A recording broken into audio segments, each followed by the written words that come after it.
Are you wanting to know what it's actually like to live in Phoenix, Arizona? Then make sure you stay tuned, watch this video through the end because I'm sharing all about that in this video.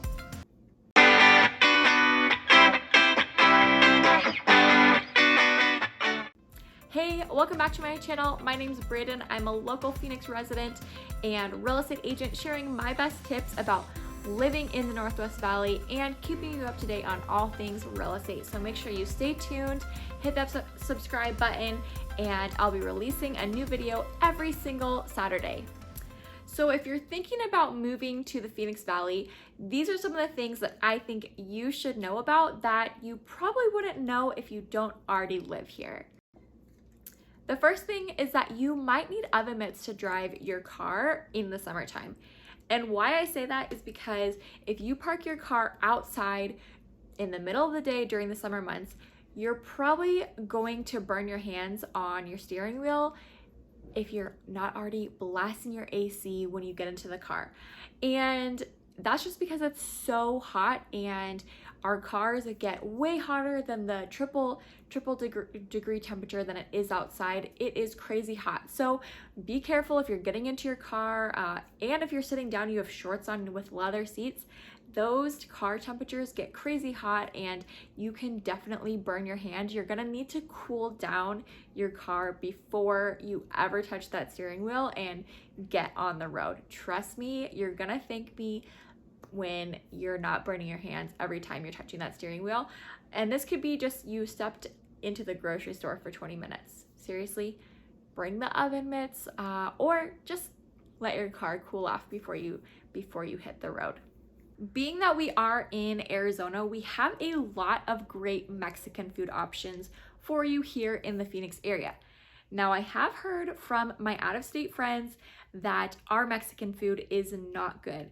And I'm a little bit confused by that because our Mexican food is pretty authentic. I've never been to Mexico myself, but I've heard that it's pretty authentic to Sonoran Mexican food, which is very similar to, actual Mexican food. It's not Tex-Mex, so there's quite a difference there, and it's not really like the coastal Mexican food that you're gonna get, on the beach in California. And I think that might be the difference there. If you're coming from the East Coast, you have more of that Tex-Mex style. And if you're coming from California, which is a lot of, I think that's where the difference is. But there's tons of Mexican food options, and you're gonna get great margaritas, tamales, burritos, tacos, and your favorites are probably going to be for each of those at different locations, if I'm being quite honest. But definitely look into all of our great Mexican food options. Just know that it's going to be a little bit different than where you're coming from if you're not already from the Phoenix area. If you're relocating into Phoenix, you are not already living here, you probably are not going to be used to this one, and that is that rock yards are quite common. It might just be because of the fact that it's really hard to keep plants and grass alive in Phoenix, especially if it's not a cactus. But rock yards are very common, and a lot of people think that it's very ugly. And of course, yes, if you're coming from a place with beautiful greenery, it's not going to compare at all. I'm just going to be honest there. But it's going to be quite expensive to keep your grass and plants alive if you're able to at seasons. It's very difficult, not impossible, but just know that your water bill is probably going to spike up, especially if you're trying to keep a whole backyard green during our hot summer months. I promise you. Our weather here in the Phoenix Valley is quite interesting compared to many other parts of the country. We do have very little rain, less than 8 inches a year, so you don't really need an umbrella here. Typically, in a couple days of the year at max. When it does rain, because the ground is so hard and dry, the rain does not absorb as well, so do be prepared for flash flooding, and you'll get warnings on your phone. It is a very real thing. We do get beautiful monsoon storms at the end of summer, so there is a relief to that heat.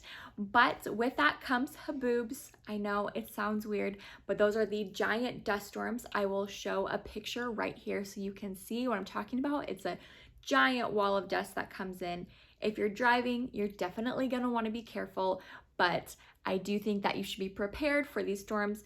They're not as bad as, of course, tornadoes or hurricanes, earthquakes. There could be much worse that we have to deal with, but definitely, be prepared for our unique weather. And then, of course, the dry heat that we have throughout a majority of our months here in Phoenix.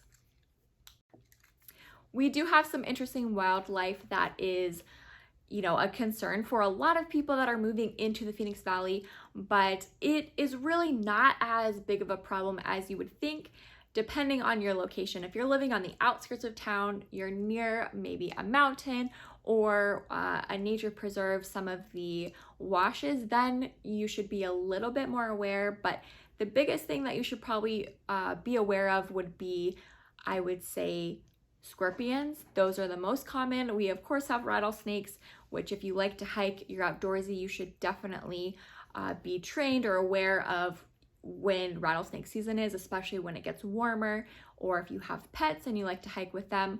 And of course, if you live near some mountains or out in the the more desert areas, you could run into coyotes occasionally and javelinas as well. Plenty more wildlife, but those are just the big ones. We don't have rattlesnakes all over the place. I've been here my whole life and I don't know that I've ever actually seen a rattlesnake besides once when I was driving, and that was a couple years ago, and it was on the road. I was very far on the outskirts of town, and it's really not been a problem for me personally. I don't love snakes, so I try to avoid them at all costs, and I don't have a huge issue with them. So that is something that we do hear a lot of concerns with from quite a lot of people coming into the valley. If you like this video, make sure you go ahead and watch my last video on the 5 best golf course neighborhoods in the Phoenix Valley. And make sure you hit subscribe so you'll get notified of new videos every single Saturday.